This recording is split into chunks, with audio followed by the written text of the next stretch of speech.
Para a gente terminar essa parte, eu queria falar rapidamente de pseudociência. Então, a gente tem a ciência, como ela como eu já mostrei algumas definições aqui, a gente tem outras formas de se abordar o universo, tá? Por exemplo, a religião, filosofia, que não são científicas, mas também nem pretendem ser, e a gente tem as pseudociências, que continuam não sendo ciência, como o próprio nome já diz, pseudo, né, do grego falso, mas que pretende se passar por ciência. Aí começa a complicar. Então, rapidamente, algumas características do que seriam essas, de como são essas pseudociências, para facilitar a gente reconhecer esse tipo de abordagem. Geralmente, as ideias são estáticas ou mudam aleatoriamente. Né? Então, por exemplo, a astrologia, ela não mudou nos últimos 2000 anos. Tá? Muito diferente da ciência, que é um processo em construção, como eu já disse. Inclusive, para ilustrar isso, tem uma frase famosa do Newton, de 1675, que ele fala assim, né, traduzindo para o português: se eu vi mais longe é por estar sobre os ombros de gigantes. Inclusive, não sei se vocês conhecem já o Google Acadêmico, a plataforma para procurar artigos científicos. Há um tempo atrás ele trazia essa frase, que justamente ilustra isso. Se eu conseguir ver mais longe, no caso do Newton, ou seja, descobrir coisas novas, avançar naquela parte da teoria que eu trabalho, é justamente porque eu estou apoiado sobre os ombros de gigantes, ou seja, os gigantes são cientistas anteriores a ele que contribuíram com conhecimento que possibilitou que ele sedimentasse e avançasse ainda mais naquela área do conhecimento.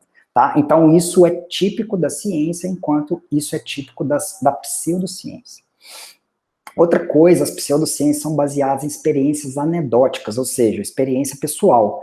Né? Então, aquela história, eu amo alguém da minha família, mas eu não consigo demonstrar isso para ninguém, eu não consigo só falar, mas não tem como outra pessoa saber o que eu quero dizer, o que eu sinto de fato. Então, essa experiência pertence só a mim, não é um argumento científico, portanto, porque ela não é reproduzível, simplesmente por isso, tá?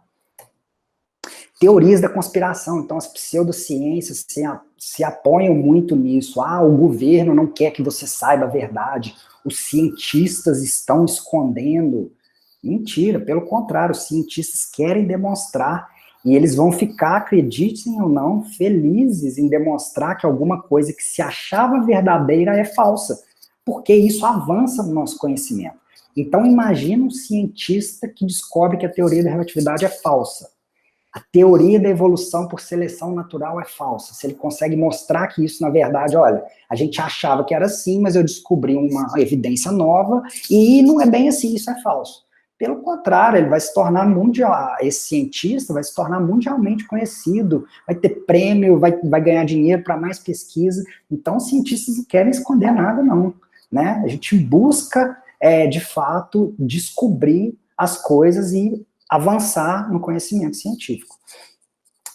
Outra característica das pseudociências é grande confiança na confirmação ao invés da refutação. A gente vai falar mais para frente o que é isso, né? Mas só lembrar daquelas histórias dos OVNIs, das abduções que tem na televisão, eles entrevistam todo mundo que viu o vizinho, o amigo do vizinho. Nossa, eu vi mesmo, eu vi uma nave passando.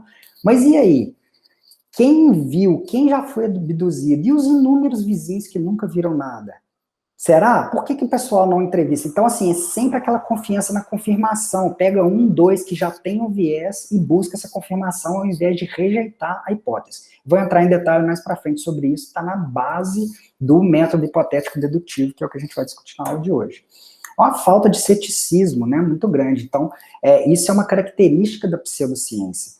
Na ciência, uma das grandes bases de um bom cientista é justamente duvidar de tudo. Isso não é ser chato, gente, é ser cético quanto àquilo, porque se ainda assim, apesar de todo o ceticismo, aquela ideia se mostrar robusta, é porque então tem uma grande evidência dela ser verdadeira. Já as pseudociências, não gostam de ceticismo, né? Aquela história, vocês duvidam de tudo, é assim, mas por que ficar investigando isso? A gente já viu que é verdade. Isso é uma característica. E para ilustrar, eu queria, sobre essa questão do ceticismo, inclusive, queria sugerir aqui o livro do Carl Sagan, O Mundo Assombrado pelos Demônios, muito bom, que ele fala muito sobre o ceticismo e a importância disso na ciência. E, além disso, a pseudociência reivindica ser científico. Então, ela busca uma roupagem de ciência. Então, como eu disse, outras formas de se abordar o universo, elas não são ciência, mas não tentam ser ciência. A arte não tenta se passar por ciência, por exemplo. Né? Mas algumas pseudociências, elas trazem uma roupagem, tentam se passar por científico, que na verdade não é.